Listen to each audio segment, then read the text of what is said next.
బడుగు బలహీన వర్గాల సేవకు విలాసవంతమైన జీవితాన్ని త్యాగం చేసిన ఏకైక నాయకుడిగా కొణిదెల పవన్ కళ్యాణ్ అందరి హృదయాల్లో నిలిచిపోతారని పశ్చిమ గోదావరి జిల్లా గ్రంథాలయ సంస్థ చైర్మన్ జ్యోత్తుగా నాగరాజు అన్నారు. ఉండి గాంధీ బొమ్మ సెంటర్లో జనసేన స్తూపాన్ని ఆవిష్కరించిన నాగరాజు జెండా ఎగురవేశారు. తర్వాత కేక్ కట్ చేసి జన సైనికులకి తినిపించుకుంటూ సంబరాలు చేసుకున్నారు. జనసేన ఇంతలా అభివృద్ధి చెందడానికి కారకులైన జన సైనికులు, వీర మహిళలకు జ్యోత్తుగా శుభాకాంక్షలు తెలిపారు. విలాసవంతమైన జీవితాన్ని వదులుకొని బడుగు బలహీన వర్గాల ప్రజల కోసం పవన్ కళ్యాణ్ పని చేస్తున్నారని జిత్తుగా కొనియాడారు.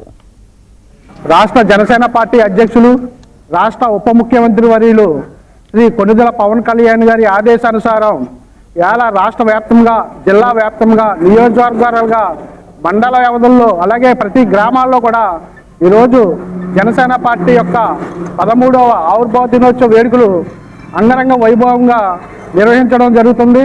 మరి ఏదైతే రాష్ట్ర ఉప ముఖ్యమంత్రి శ్రీ కొణిదెల పవన్ కళ్యాణ్ గారు ఈ పార్టీని స్థాపించిన తర్వాత మరి రాష్ట్రంలో బడుగు బలహీన వర్గాల కోసం, ఎస్సీ, ఎస్టీ, బీసీ, మైనార్టీ వర్గాల కోసం మరి ఈ పార్టీని స్థాపించడం జరిగింది.